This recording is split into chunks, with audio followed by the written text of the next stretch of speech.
Hi, good evening. For those who are newcomers, my name is Sindeep Bhana. I'm an endocrinologist. I'm mainly in private practice now.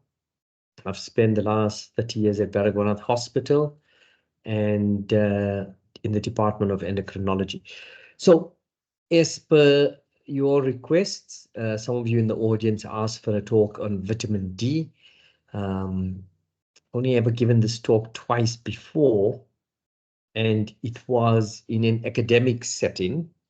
So today it's not about case studies. I mean, vitamin D, there isn't too much to case studies. It's more about theory. So it's going to be quite intense, from a detailed perspective. But it's to put vitamin D's importance in context. And I hope it's useful to you guys.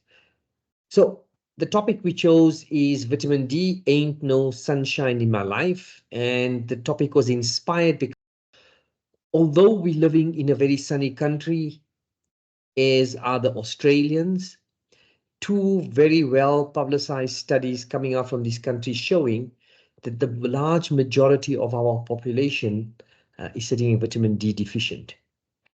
Obviously, the problem becomes even more apparent when you move to the northern hemisphere where there's a lot less sun. So these are my disclosures.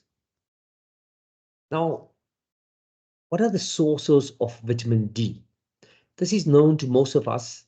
It would be fish, it would be fish oils, the milk products, the dairies, eggs, good source of vitamin D, especially if they've been fortified. And then, of course, there's certain vegetables and mushrooms as well. Now, with such an abundance of vitamin D in foods, all these studies show that the vast majority of us are vitamin D deficient. So hence the need to supplement. So Whole Again, the sponsors of this talk, have two products. One on your left is vitamin D3, 3,000 units in a small swallowable tablet. In South Africa, for any doses above 1,000, a script is needed. And for those who've been prescribing vitamin D for a long time, you know that SAHPRA's put out a notice that nobody's allowed to have anything more than, the 5,000s and the 10,000s have been withdrawn off the market. That was mainly from abuse during COVID time. And so at the moment, anything above 1,000 needs a script. So that's why vitamin D3, 3,000 units has to be sold with a script. And then Whole Again also has vitamin D drops. One drop equates to 1,000 units, and that can be sold without a script, that can be bought without a script. And so one can then adjust and dose titrate to your need. It's quite well priced. It has a subtle citrus taste. And more importantly, both these products are gluten-free, wheat-free, dairy-free, preservative-free, colorant-free. The vitamin D3 is suitable for vegans. It's suitable for people who follow a kosher diet. Those of the Islamic faith need their product to be halal, and this satisfies it. So all around, a very well-priced, well thought-out product. So we're going to try and touch on some of these topics. So the natural sources we've touched on. This whole issue of the RDA value for vitamin D being set at 800 units. Where does it come from? Is it still useful in this day and age? Or have we progressed on to the third line here where we talk about goals of therapy, and the goals need to be specific based on what you're managing. So there are bone specific targets. Certainly in my practice, there's a metabolic specific targets. And then if you're looking for vitamin D's immunomodulatory functions, then there's a different target as well.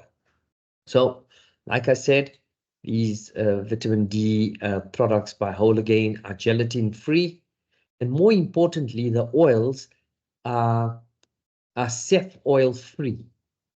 Now, Ceph oil is very inflammatory, and besides this picture showing you that it's not recommended in breast cancer, because of its inflammatory properties, it would be frowned upon in many of the metabolic and autoimmune conditions. And so some of the makers of the drops that have Ceph oil justify it by saying, well, there's just a little bit. And if you do the maths, if each person had to take 3,000 units a day, or the equivalent of about 20,000 units a week, you'd end up taking about 300 milligrams of oil or milliliters of oil a year. And that's a kilogram in a year. And you can do the maths, what's going to happen over a 2 or 3 decade period. So the Hologain vitamin D is blended in with MCT oil, which has many benefits, including weight loss, cognitive function, and certainly the healthier form of oils when we're looking at gut microbiome issues.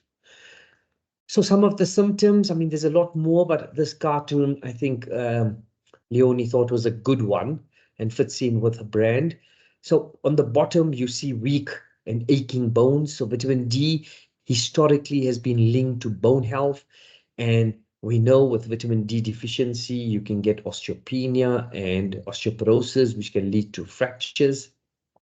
But going up, muscle strength is important. And towards the end of this talk, I'm going to touch on myopathies. And we'll talk about vitamin D and its importance in balance. And then we're going to look at vitamin D's role with the excuse me, immune system in terms of infections, colds, coughs, fatigue, very important role with vitamin D, especially once we look at some of the autoimmune aspects of vitamin D, and then vitamin D's role with some of the sex steroids. In terms of mood, there's quite a bit of work with vitamin D and its effect on neurotransmitters. And then in the extreme setting, there can be even loss of appetite. Simple cartoon for people like your clients who are in a non-medical space. The best source of vitamin D, or the most abundant source of vitamin D, is the sun.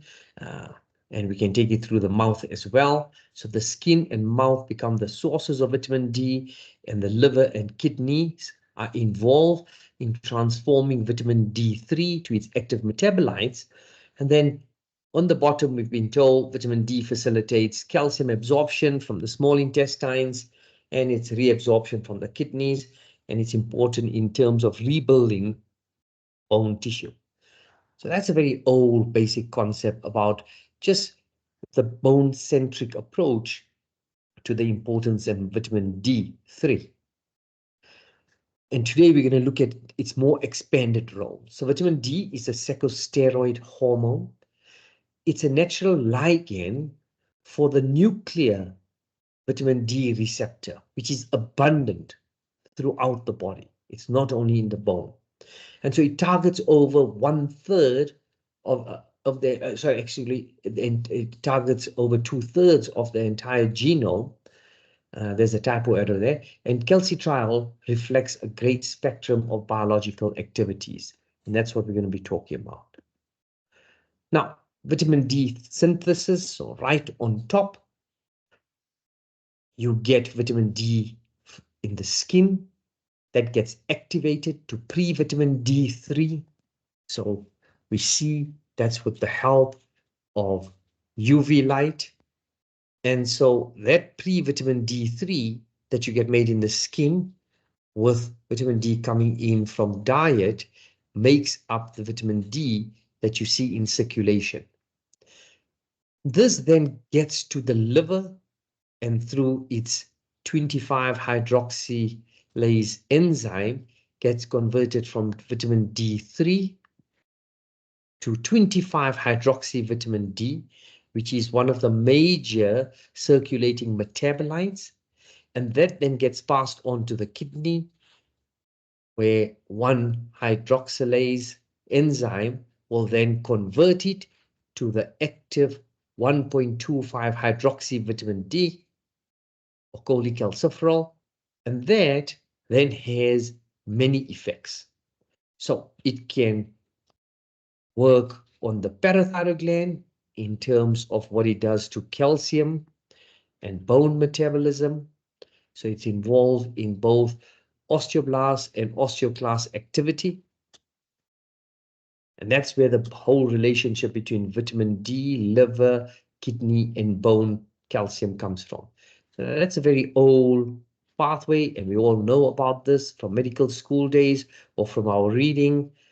Now, this active vitamin D is also involved in calcium reabsorption from the intestines, and then it's very important to know that the reference ranges that we know of in the past come from a very bone-centric approach, where we thought in the past, and Bilzerian worked out these doses, where in a patient with osteoporosis, you have the need of only about 20 nanograms per ml of vitamin D to be measured in the blood. And that's why if you look at the reference ranges, they talk about sufficient or insufficient. Now, nowhere else in the field of medicine do we use those terms. We always say low, normal, or high. And sometimes we use the word toxic. However, here, the word sufficient comes into the reference range, and it was sufficient for bone metabolism. And that comes from days when we didn't know that it had other effects. Now, vitamin D gets stored in fat cells and gets brought into the circulation, but this is a very important pathway that I left for the end of the slide to discuss. So when it comes to establishing a reference range, that's normally done by you and I. So it's a human-derived reference range. Sometimes nature gives us a hint at what she thinks is normal. So years ago, there was an elegant trial done in Hawaii where medical students were paid to sit on the beach. The only proviso was that they had to just be in basically swimming gear. So in the males, it was just to cover their groins, and the bottom for the women, it wasn't a body bikini. It was the kind of bikini most men love. And they were provided food, they were paid for to sit on the beach, and they had to do this for a week. And unfortunately, I wasn't invited to a clinical trial like this, but it would have been a fantastic one. And it was a clever study because what it did was it looked to see, will vitamin D ever get to toxic levels if you expose to the sun for an extremely long duration of time? And what they found was that the vitamin D levels never went above 84 nanograms per ml. So that seems to be nature's cutoff. And we've always wondered, but how come it's not going beyond that number? Because this pathway was not known. And so now we know that with overexposure of the UV light, some of this vitamin D3 will actually be inactivated to photoproducts.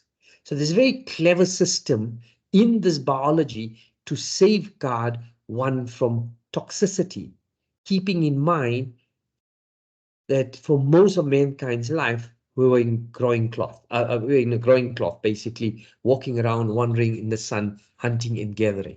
So that hints to what is probably acceptable as safe levels. And that's going to be important when we come but later to look at how maybe in the future reference ranges should be established. Now, the vitamin D receptor, wherever you find the receptor, it hints at the need or the importance of anything.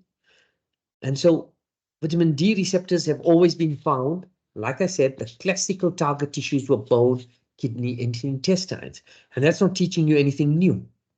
Some of the non-classical tissues where we find vitamin D receptors is the immune system, where it's found in both the T and the beta cells, not the beta cells, the B cells, macrophages, monocytes. It's even found in the reproductive system, whether you're looking at the uterus, ovary, breast, or placenta, and even in the males, we find them in the testes and the prostate. Moreover, going beyond the bones, we find it in the endocrine system with receptors in the pancreas, pituitary, thyroid, and adrenal. So it goes beyond the parathyroid gland. We also find these receptors in muscles, and whether you're looking at skeletal or smooth muscles or cardiac muscles, these receptors are found. They're found in brain, skin, and liver. And they've also been studies showing that vitamin D is local production of calcitriol. The different cell types are capable of metabolizing 25-hydroxy-D to calcitriol. Now, this was thought to only happen in the liver, passing this molecule onto the kidney, but we find that keratinocytes, monocytes, bone cells, and placenta all have this local cycle. So the combined presence of 1-alpha hydroxylase and the specific receptor suggests that there is a paracrine and even an autocrine role for calcitriol. So biology, through the evolutionary pathway, must have had some intelligence and must have had a need to able to produce the final compound that's required without having to completely rely on the liver and the pancreas. And so that shows how important is it for each cell. And also the ability of some cells to make its own active molecule. Now, the vitamin D receptor, I'm not going to spend too much time on this, but it's quite complex.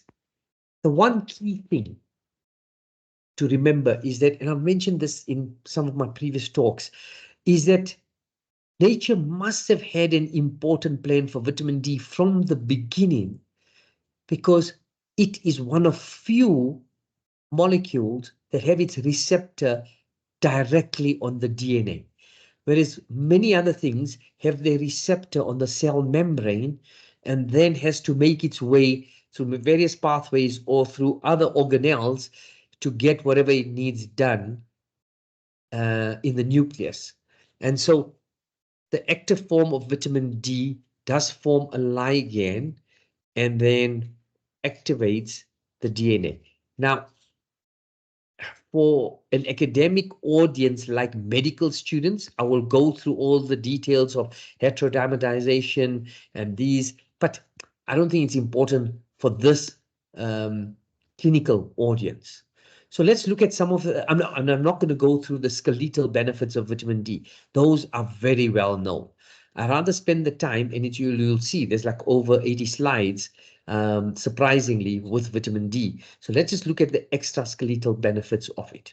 So now if we look at this pathway, we're looking at 25-hydroxy vitamin D's metabolism to 1,25-hydroxy in the non-skeletal fashion. So, and what its role is. So you're sitting with the 25-hydroxy vitamin D here, and when you're sitting with levels above 30 nanograms per ml, we find that it has a role to play in macrocytes and monocytes. And that here locally, there is conversion to the 1,25-hydroxycholecalciferol, and this then increases cathepsin, and that inhibits tuberculosis. It also has an influence on the TOL2 and 1 receptors. And so this is looking at innate immunity, and we'll expand on that a little bit. We spoke about the whole parathyroid. We spoke about this influence on the kidney, But here we're specifically looking at the conversion by 1-hydroxylase and its effect on decreasing renin, which has an important effect on blood pressure regulation. This active form of vitamin D metabolite has also been shown to increase insulin secretion, and it's also been shown through this pathway where it has an influence on P21 and P27 in inhibiting angiogenesis, which induces apoptosis, and this is important for cancer prevention. And then lastly, it doesn't only influence macrophages, but it has an effect on the activated T lymphocytes, activated B lymphocytes, and its downstream effects on the immune system, and we're going to touch on that. So vitamin D and the immune system, let's look at the innate system. It is activated by vitamin D. I showed you through its activation and effect on monocytes and macrophages. In its final metabolite, it also enhances phagocytic action of the dendritic cells. Important from nerve function perspective.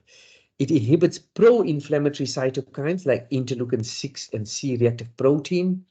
It enhances anti-inflammatory cytoendocrines like interleukin-10. Bacterial infections have an influence on interferon gamma. This upregulates vitamin D receptor and 1-alpha hydroxylase expression by the Toll receptors. So, elegant demonstration by the previous cartoon in terms of how vitamin D and the innate systems are intertwined. What about vitamin D and the acquired adaptive system? So here we're looking at Th1 and Th2. We touched on this in one of the other talks about the importance of how DHEA influences this pathway. And so Th1 predominantly CD4, Th2, CD8. And so these are direct targets for the final vitamin D metabolite. It acts to decrease the proliferation of CD4 counts. This decreases interferon gamma, interleukin 2 and 5. It also increases 4. The net effect is that we have a shift from Th1 to Th2, which is an important shift. That's what we want. Whereas vitamin D deficiency promotes Th1, and that dominates. And when that dominates, it promotes the development of autoimmune diseases like multiple sclerosis, type 1 diabetes, irritable bowel syndrome, Crohn's, and you know the rest. So in case control studies, they've shown vitamin D supplement in infancy decreases the risk of type 1 diabetes by 30%. So that's a hint at the importance of having a good vitamin D level right up front early in youth. Vitamin D, so its immunomodulatory effects, it's involved in the defense and maintenance of self-tolerance. Self-tolerance has got to be important with autoimmunity. Immune cells can activate 25-hydroxy vitamin D, providing a paracrine presence of this.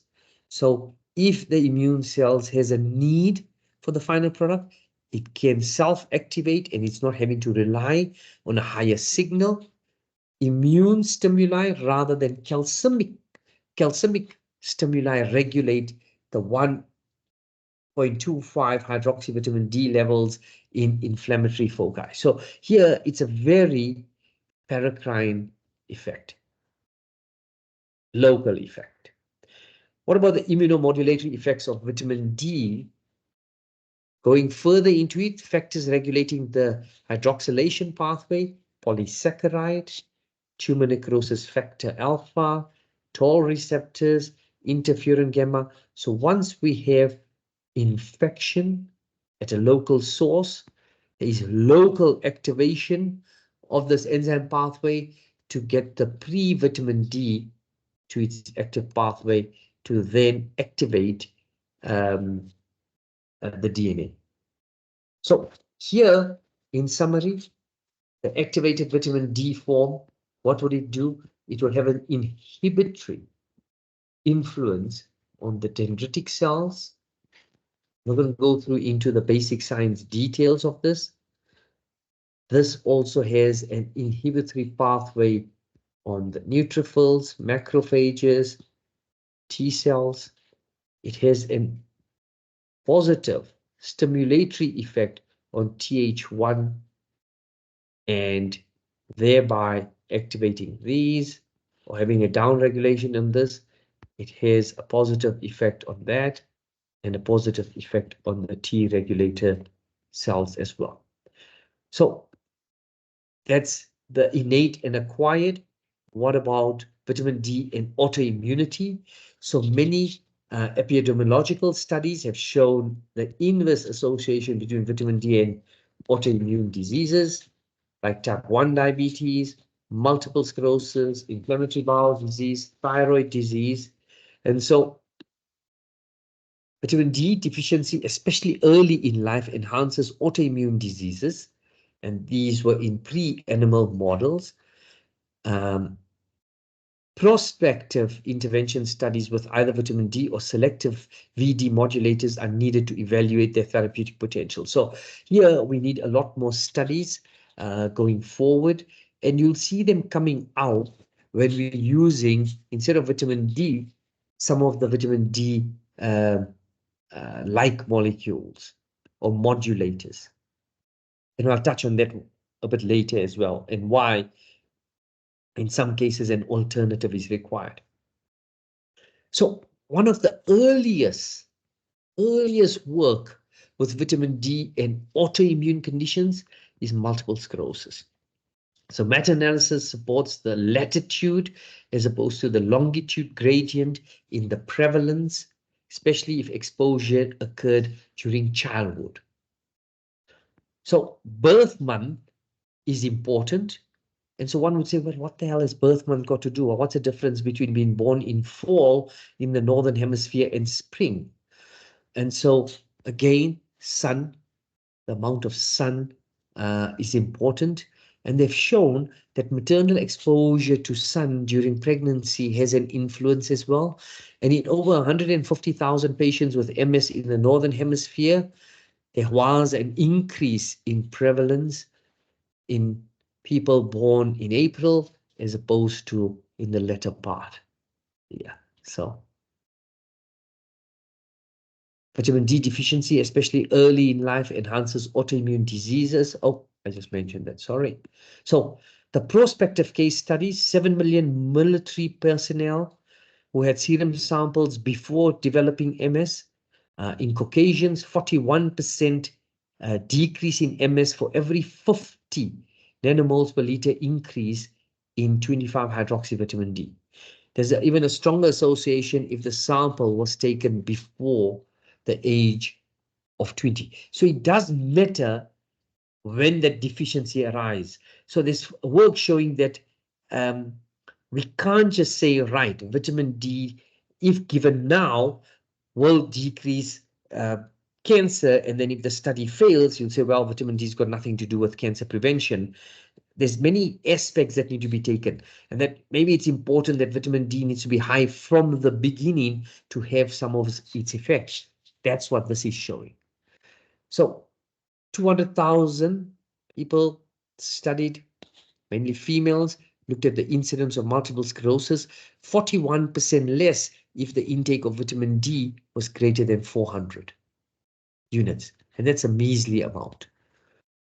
Another study with 192 patients who already have MS, 61% decrease in patients with levels greater than 75. Lower relapse rate in patients with higher vitamin D levels, lower levels of vitamin D associated with higher disability levels. Vitamin D levels will predict better five-year outcome. So basically, the higher the level, less relapse, higher the level, better 5-year outcomes, and then better disability scores as well. Canadian work, so 465 patients with early MS from 18 European countries, Israel and Canada. Vitamin D was measured at baseline, 6 months, 24, up to 24 months. It was a 5-year follow-up study looking at MRI markers, and higher vitamin D levels in the first 12 months predicted reduced MS activity and slower progression. And that vitamin D levels of at least 50 at the end of the 5-year study had a fewer, newer active lesions, slower increase in brain lesion volume, so higher, better in MS. MS and genetics, so the CYP27B1 encodes rate limiting step of vitamin D synthesis. And so that might be the common denominator, where if they have this SNP, they're more prone to MS. They also don't have much vitamin D or less vitamin D synthesis. This CYP24A1 gene enzyme that degrades 125 to vitamin D, so issues there. And then there's other strong predictors of MS in regulating, showing the importance of vitamin D regulation in this condition, because both are important with that gene. I think this is an interesting one. So the clinical equivalence of 1 standard deviation natural log increase in 25-hydroxy vitamin D, and what happens. And so if you look at vitamin D levels required to decrease the odds of MS by 50%, you can see the higher you go, the less prevalent MS is going to be. These are population studies. What about vitamin D and infections?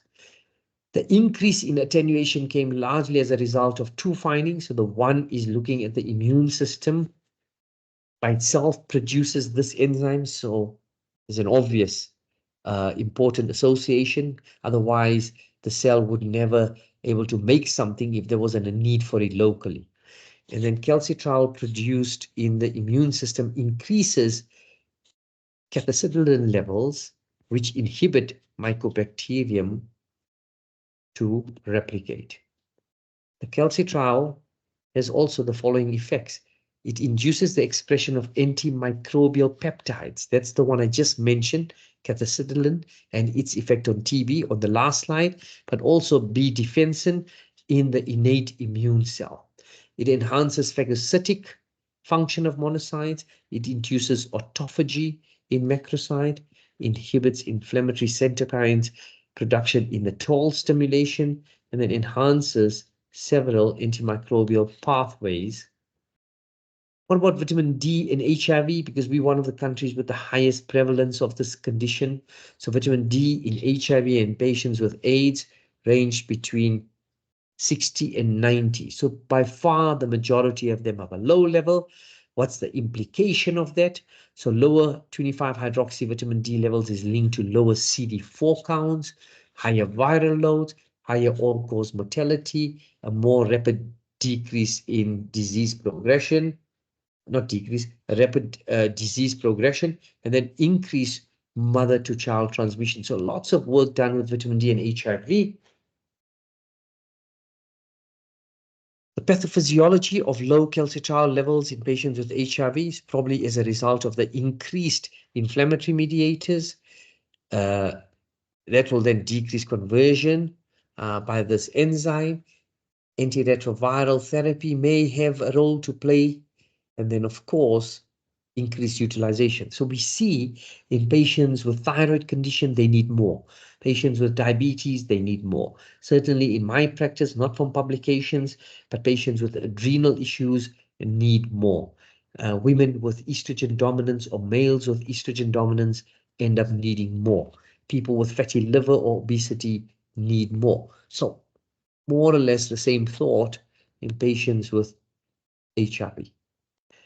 Here's a relationship between viral load and 125-hydroxy vitamin D levels, and you can see a very obvious relationship. What about vitamin D and some of the metabolic syndrome conditions like diabetes, obesity? and hypertension. Let's touch on diabetes. So association between low UVB irradiance and higher incidence of rate of type 1 childhood diabetes. So we see this. As you move away from the equator, the incidence of type 1 diabetes increases. We also know that there's other reasons why. And so the more sterile the community becomes, the higher the risk of type 1 diabetes. So gut microbiome and vitamin D associated with, as you move from the equator up to Norway, or you come down to South Africa, the incidence of type 1 is going to be higher than if you lived around the equator. Incidence rate of type 1 diabetes approaches 0 in regions of the world that have a high UVB irradiance. Previous studies have found an association between low vitamin D and increased type 1. There's the studies, and those are old already. It's old news. We know about that. Vitamin D and type 1, so decreased recruitment and activation of T cells, a suppression of antigen presenting capabilities. It suppresses cytokine like interleukin 12. This final metabolite will stimulate phagocytes, which are also which also produce 1-alpha hydroxylase.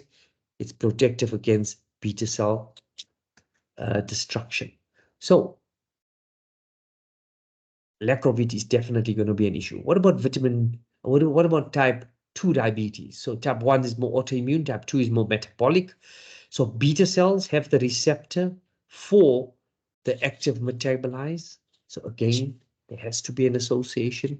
Animal studies show insulin secretion is impaired with vitamin D deficiency. There is loss of calbidin, which then has an effect in terms of cell death.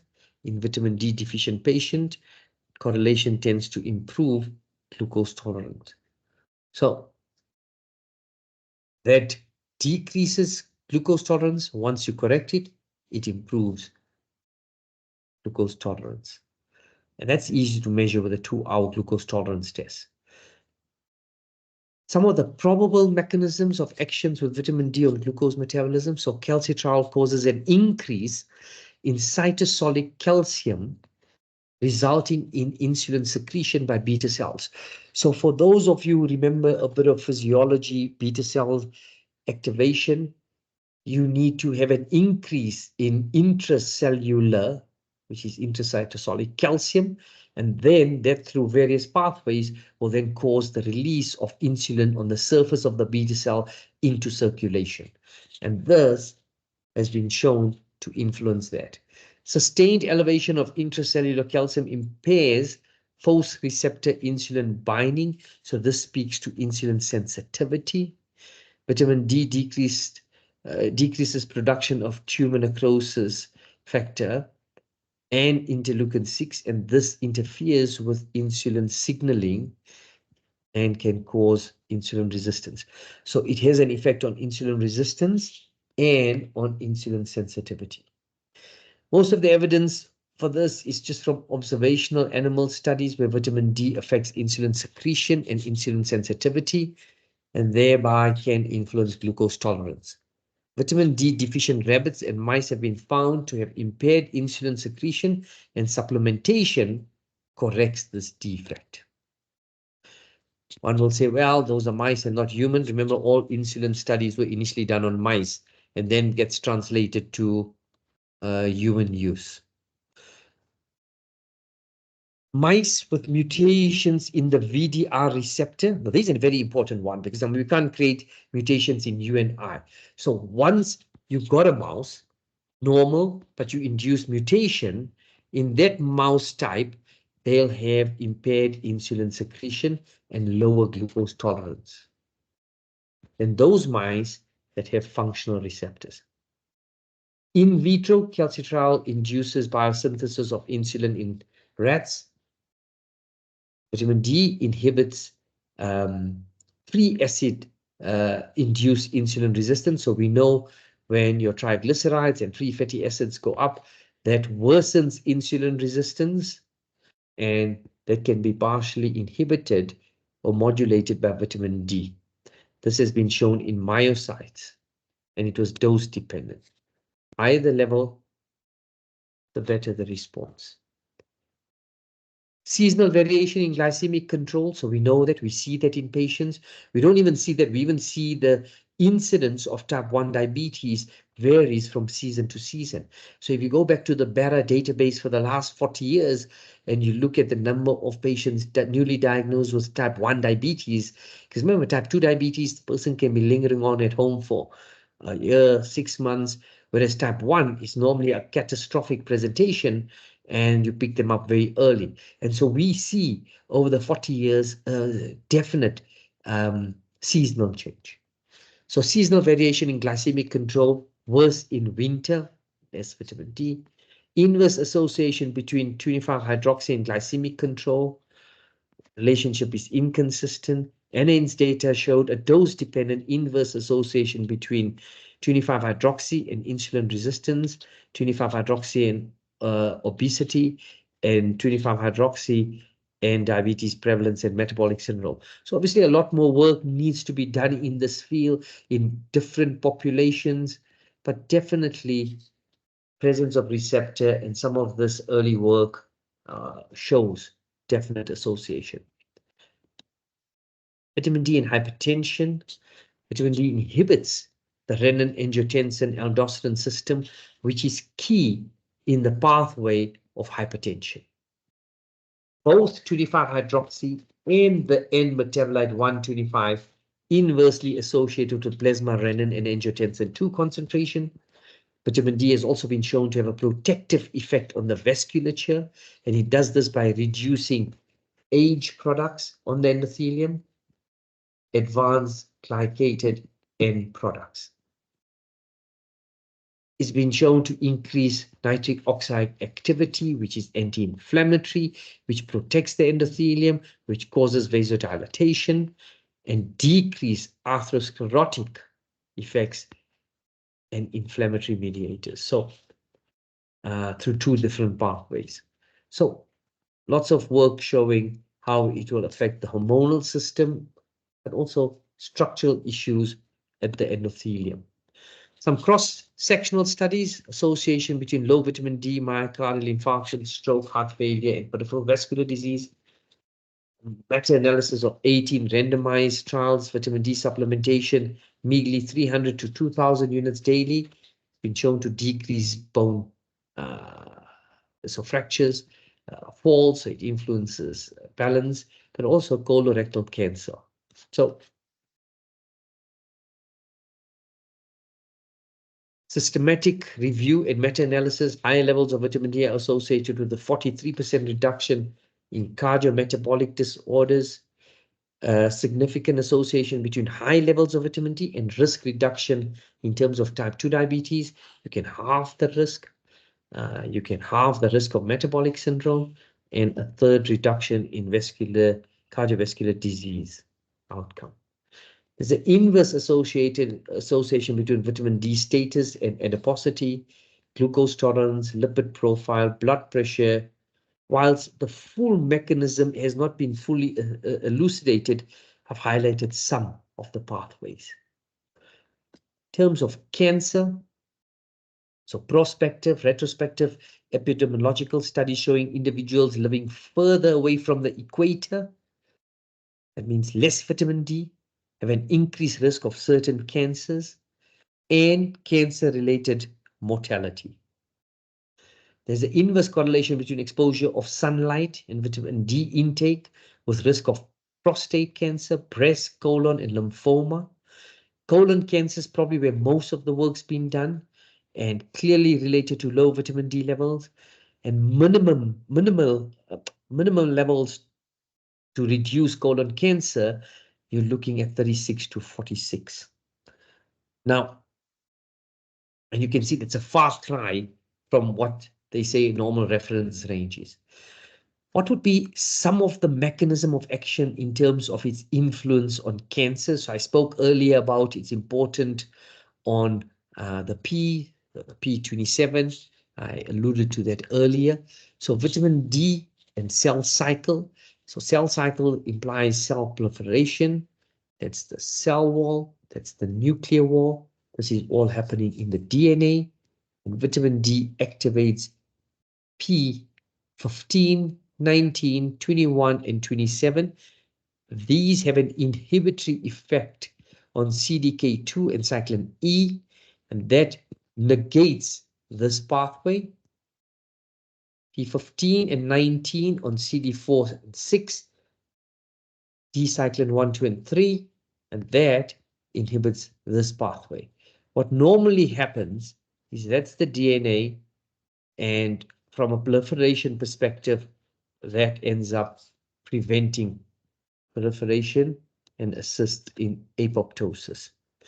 So vitamin D and colorectal cancer, meta-analysis, inverse correlation between levels and incidence. I've demonstrated that, confirmed by another meta-analysis, 51% lower incidence of colorectal cancer when your levels are above 82. Remember that Hawaiian study I spoke about, where the levels settled at 84. Breast cancer, a UK study showed that women with vitamin D levels less than 50 have an odds ratio of 3.5 for breast cancer compared to women that had levels above 50. However, this has not been confirmed by other epidemiological studies. Vitamin D in cancer, it has an anti-proliferative effect on calcitriol and through many pathways. On the epithelial growth factor, insulin-like growth factor, transforming growth factor, prostaglandin, and the Wnt beta catenin signaling cascades. We thought that was only in bone, but we see this pathway elsewhere as well, and that's where it has some of its anti-proliferative cancer effects. Research has focused on the development of structural vitamin D analogs with a clear dissociation between anti-proliferative and calcemic effects. So remember I told you that more work needs to be done, and maybe we need to be looking at more studies. I think those studies are going to come inspired by the pharmaceutical companies because they need to make money. So when the analogs come, I'm sure we're going to be seeing a lot more studies. So one would ask, well, why would we want to change this molecule that nature's so mastered? Because if you want vitamin D's immunomodulatory properties or anti-cancer properties, but you don't want its calcemic effects, then you're going to have to find a new molecule that will structurally only stimulate the immune system. And so that's why the run is out there for pharmaceutical companies to find different compounds and analogs, because the doses we're looking at using for cancer may cause calcium problems. So you want to divorce the one effect from the other. Conditions that are putatively attributed to vitamin D deficiency. So childhood allergies, asthma, infections. So between gut microbiome and vitamin D probably accounts for a lot of this. Cardiovascular disease, type 1 and type 2 diabetes, I demonstrated that. Autoimmune conditions, morbid obesity, some of the neurological conditions, multiple sclerosis, I touched on, work showing its relationship with vitamin D and Alzheimer's.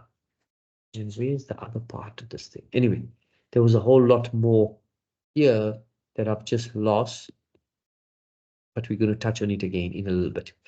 So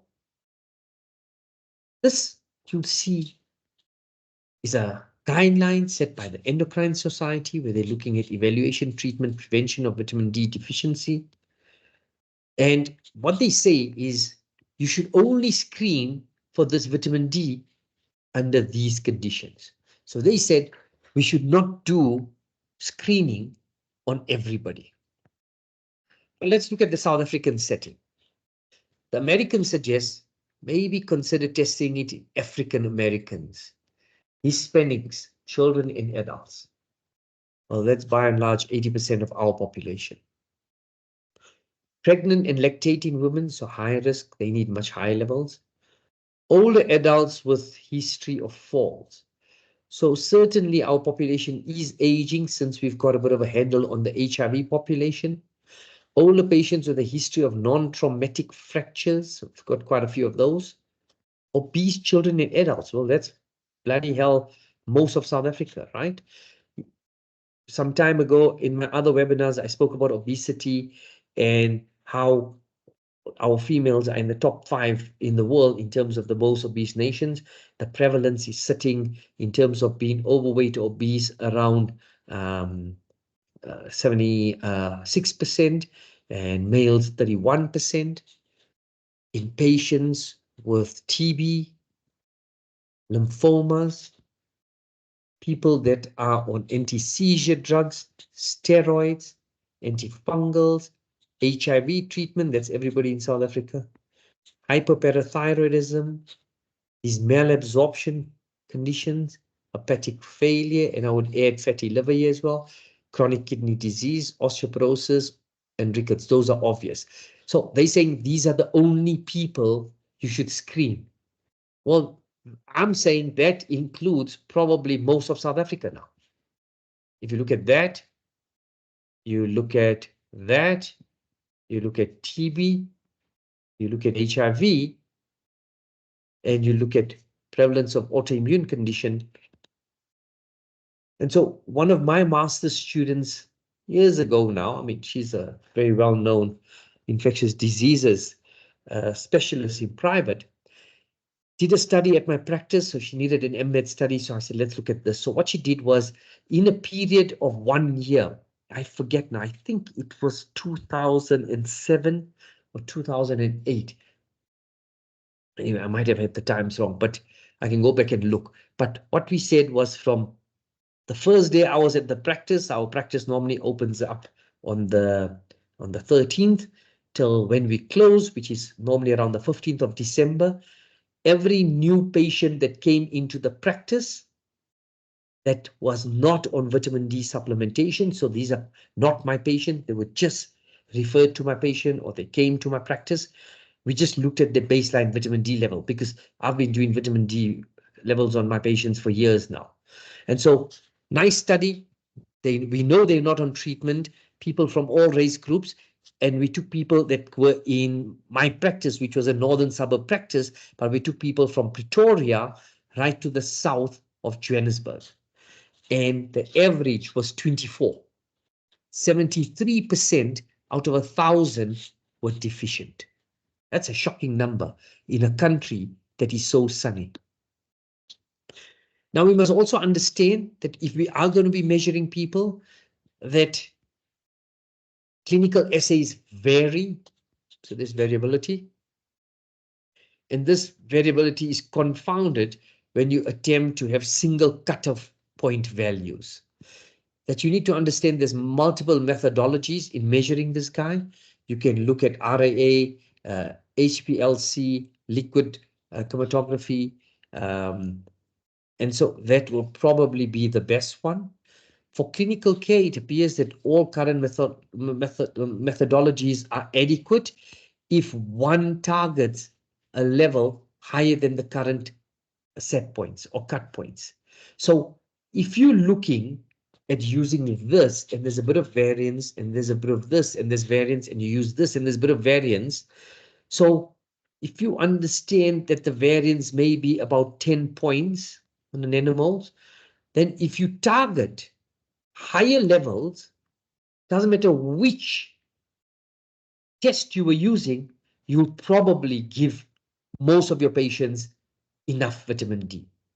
Keeping in mind that if you aim for these levels, this is not my suggestion now. Huh? This is not my suggestions. This was their suggestions, this guideline, that more people would have a truer value around 30.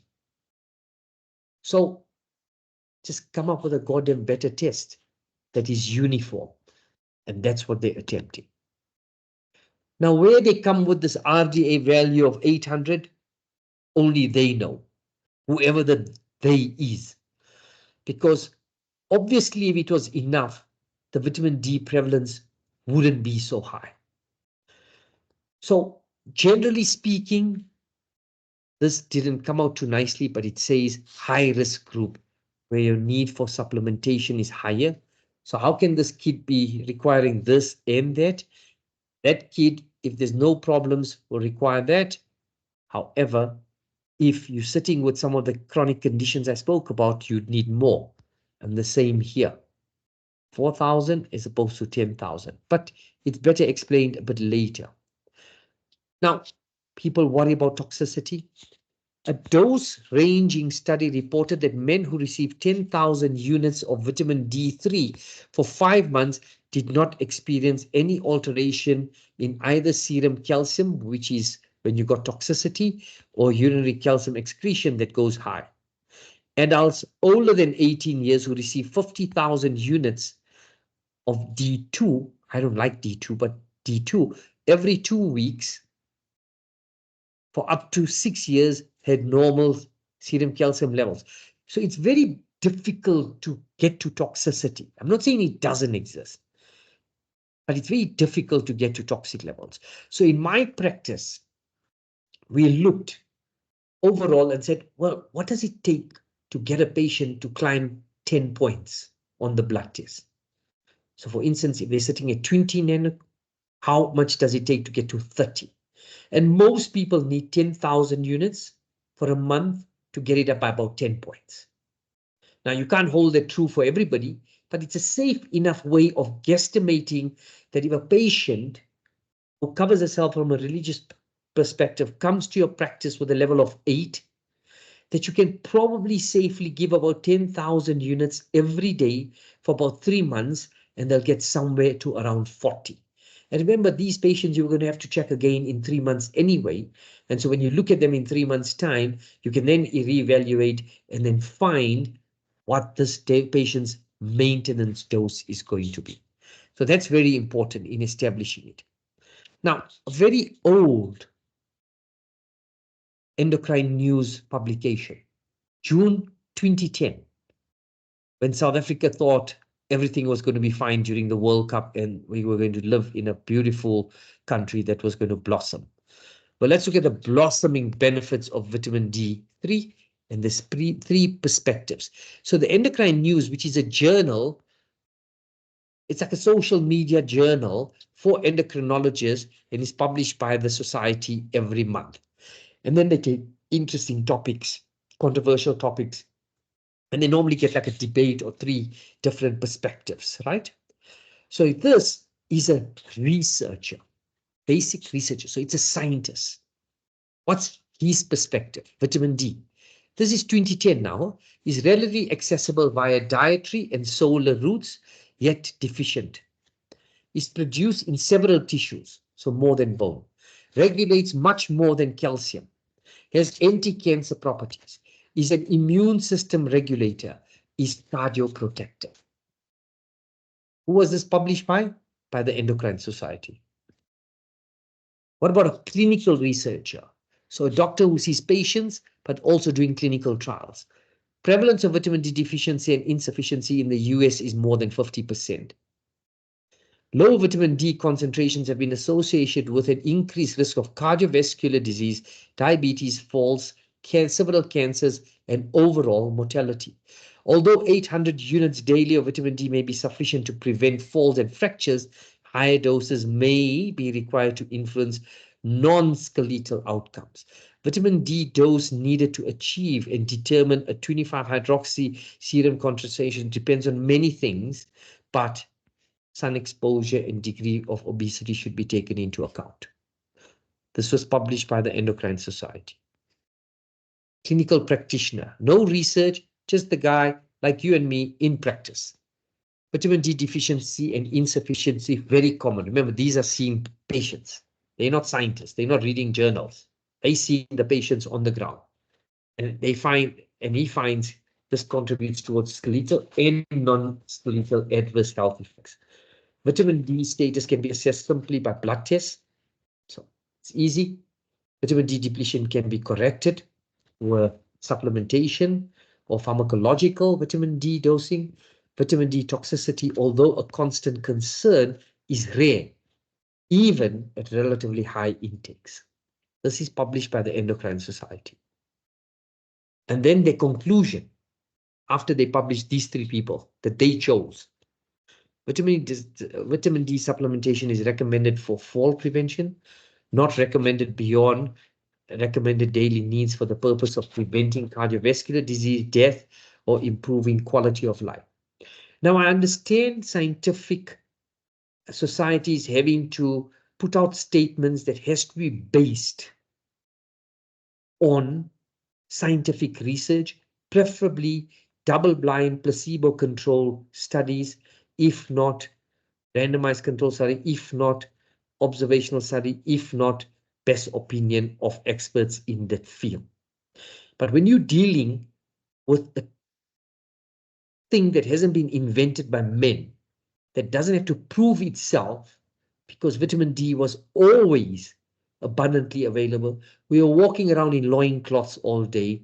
The Hawaiian study shows that at 84, it self-regulates. What's the worry? What's the worry of giving more?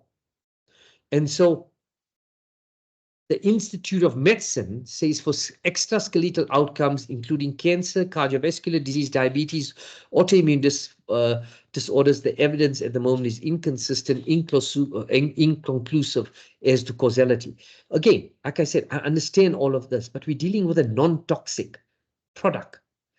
And the only time I saw toxicity is during COVID, when one of the companies was allowing their 5,000 units to be taken without scripts, and the pharmacies here were complicit.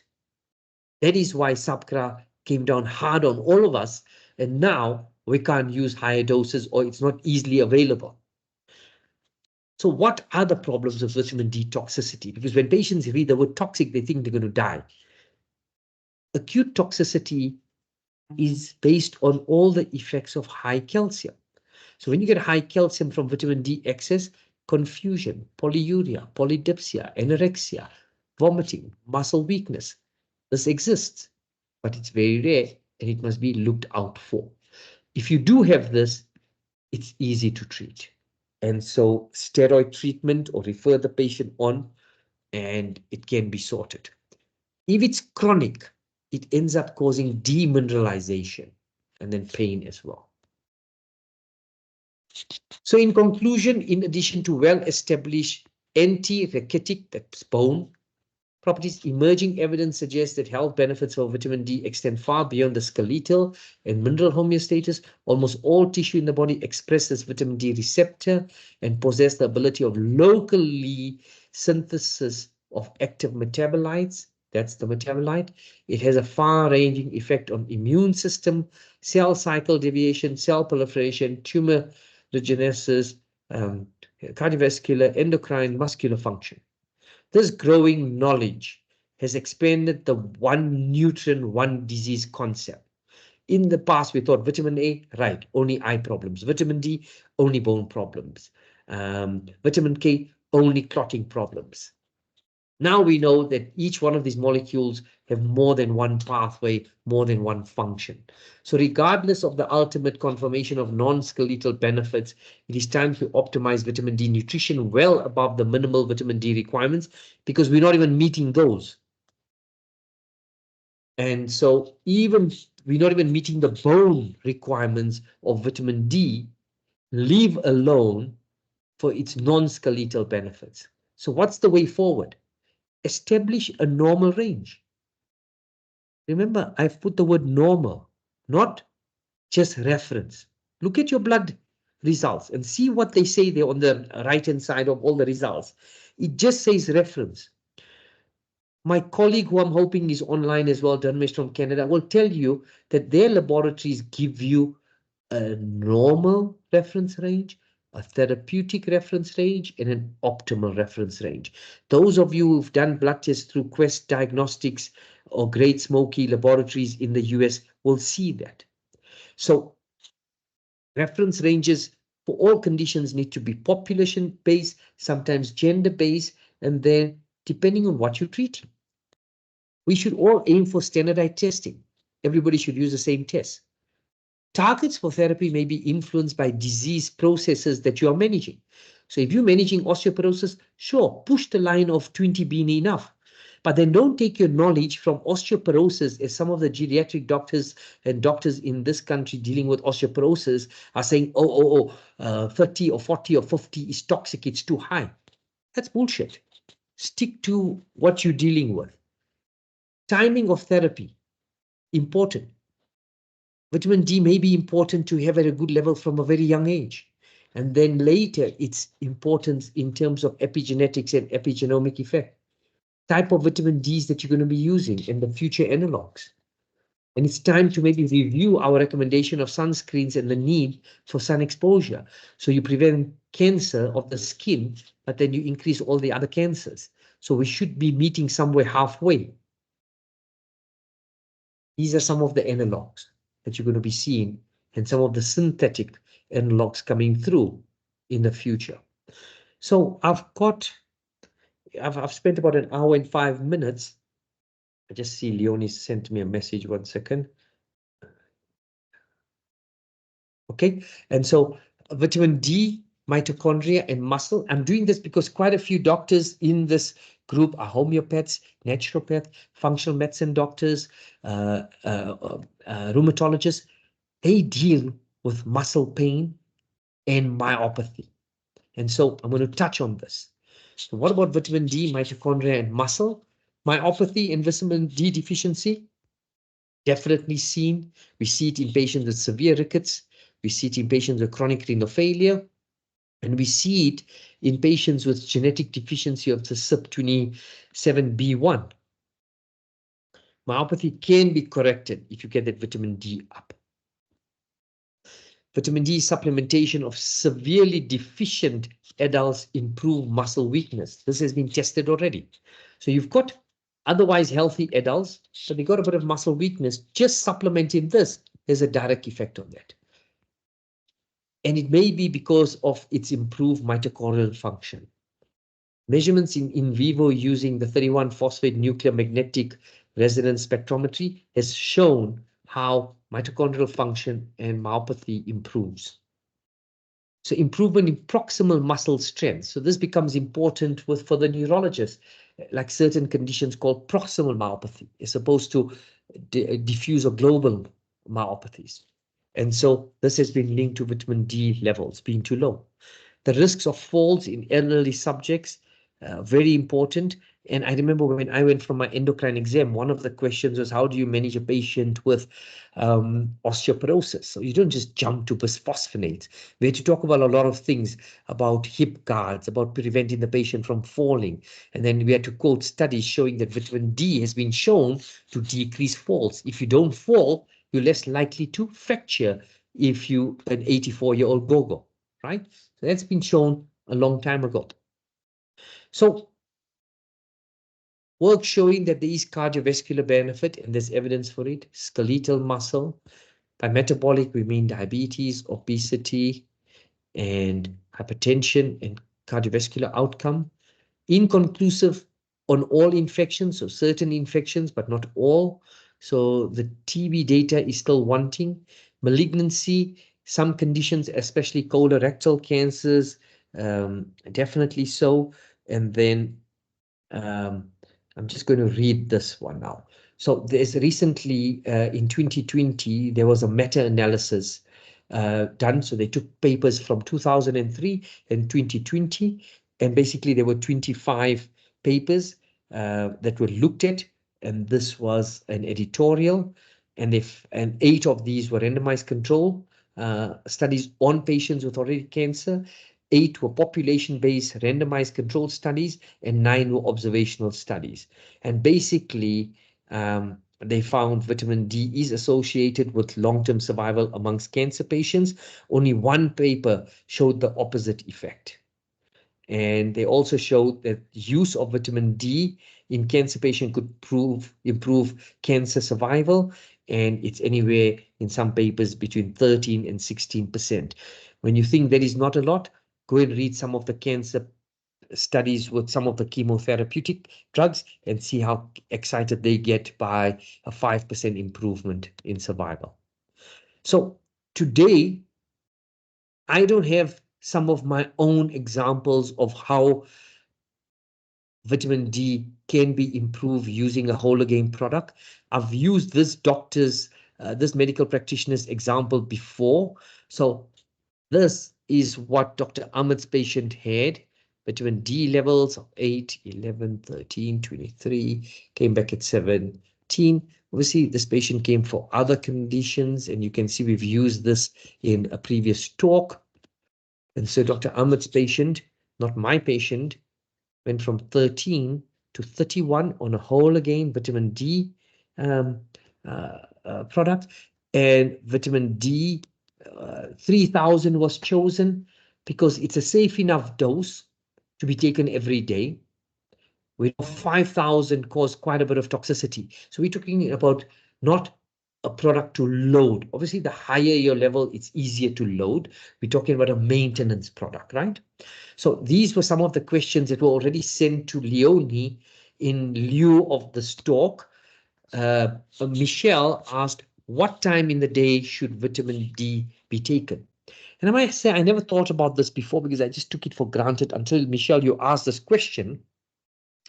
And because it's about getting vitamin D right for the long game, as vitamin D is stored, one would imagine it doesn't matter when you take it.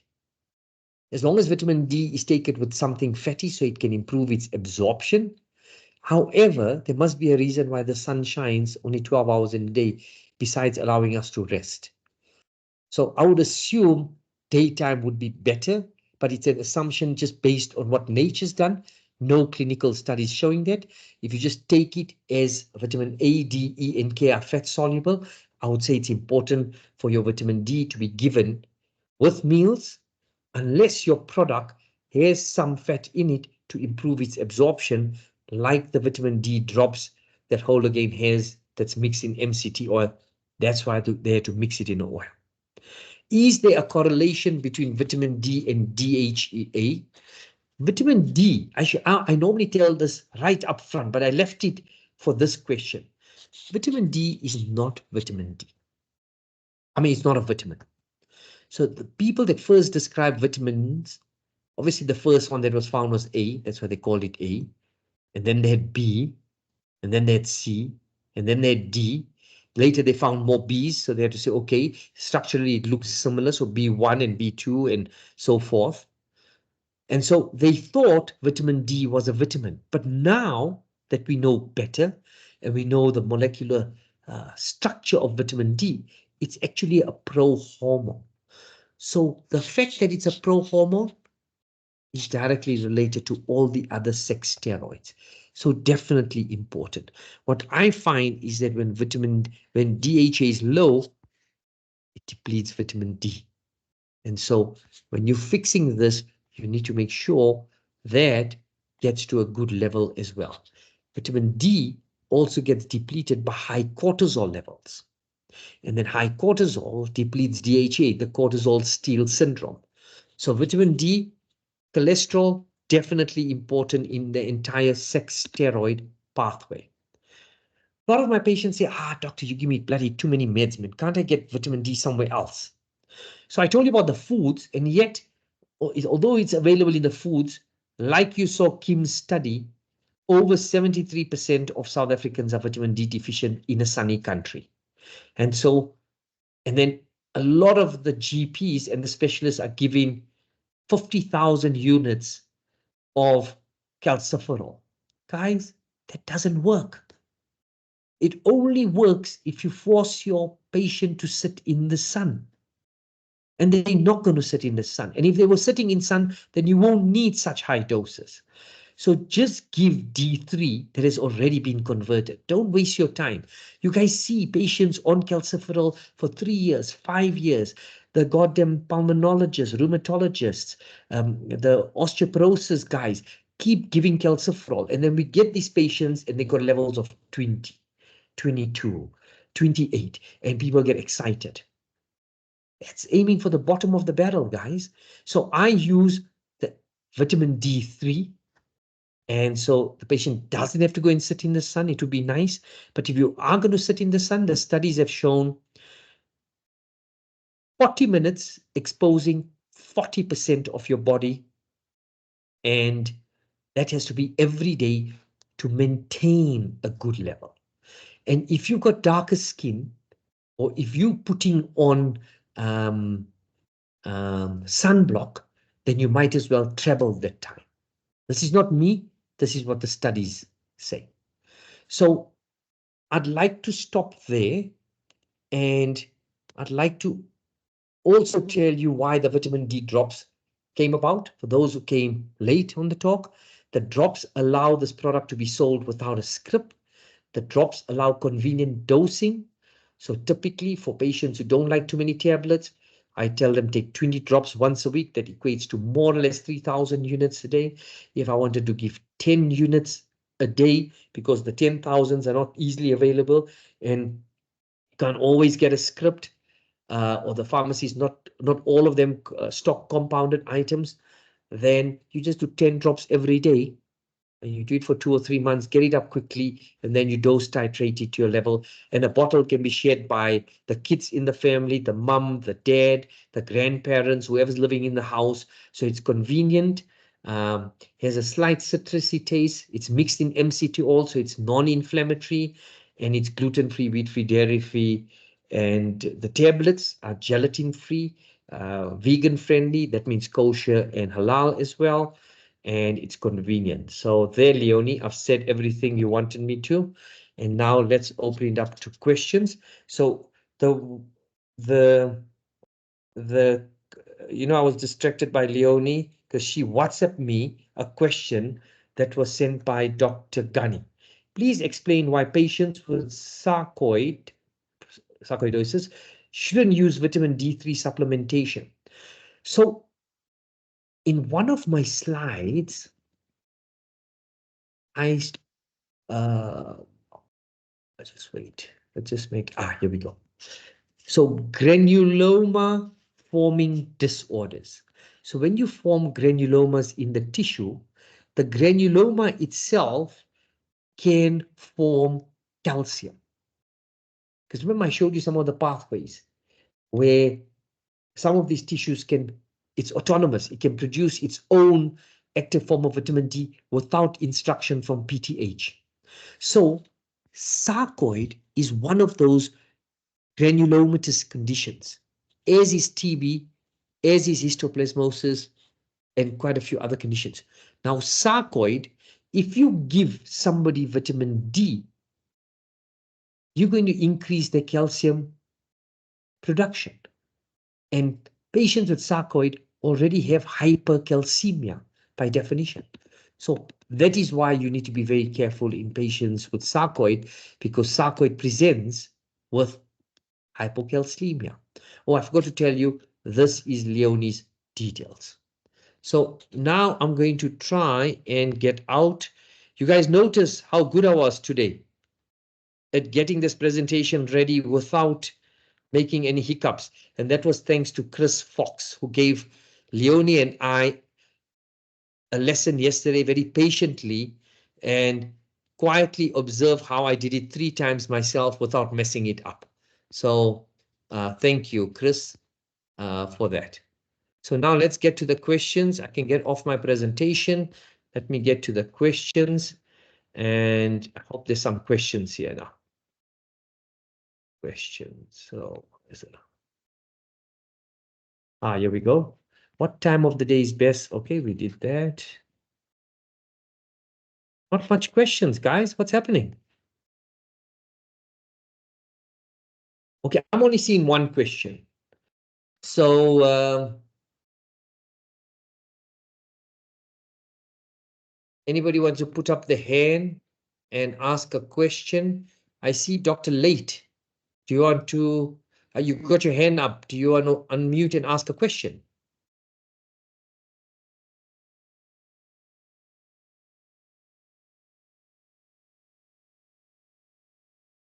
Nope. Okay. All right. So I did warn you guys, and I apologize that today was very a lot of science involved, because a vitamin D talk can end in 5 minutes. It's most of South Africans are vitamin D deficient. You need to take a supplement because food on its own is not going to be enough, and it has important properties beyond bone. But I had to give you some scientific data in terms of showing you why it's important. Oh, Dr. Angela said, should you take vitamin K2 with vitamin D3? You know, I'm going to do a talk on this, about the importance of K2. Now, I'll just touch on it.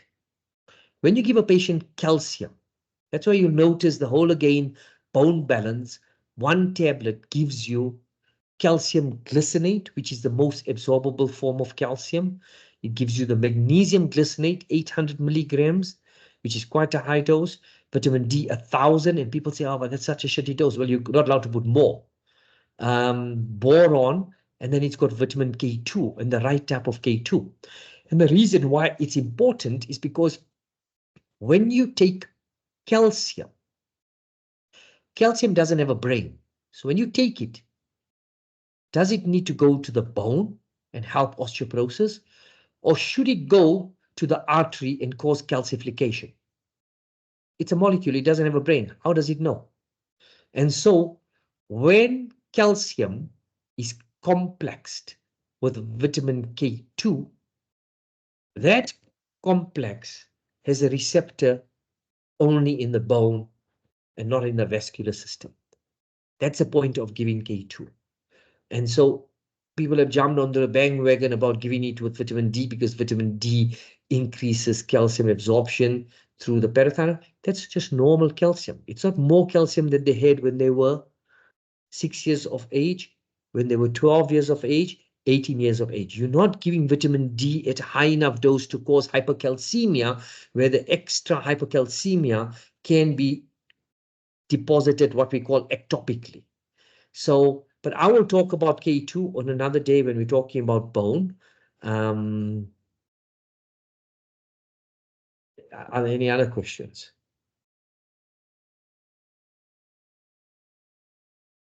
I'm not seeing any questions. There's 38 of you left. So thanks for bearing with me. We have had, oh, there's another question. I know I'm not seeing the questions, or unless she's, oh, there's no more questions. So we have had a few suggested topics for the coming months. I think somebody asked about hair loss. And so I'll look at the endocrine approach of hair loss, and I'll touch on a few other aspects of hair loss as well and how it may be managed. And then I think somebody asked for testosterone. Well, that might have been the Homeopathic Society, but Leonie's got a list. So if you guys got any other topics you guys want to cover from an endocrine perspective or functional medicine perspective, please suggest it to Leonie, and then I put a number up earlier, and you guys can access her whenever you need. So I'll leave it at that. Thanks for attending, and Leonie will set out a meeting request for the next talk. And those of you who require CPD points will be awarded the points, because Leonie keeps a track on when you log on and when you log off, because that has to be sent to the various societies, so that you can get your points. So just merely registering, unfortunately, doesn't get you the points. You have to listen to me painfully. Good night, and thanks for attending.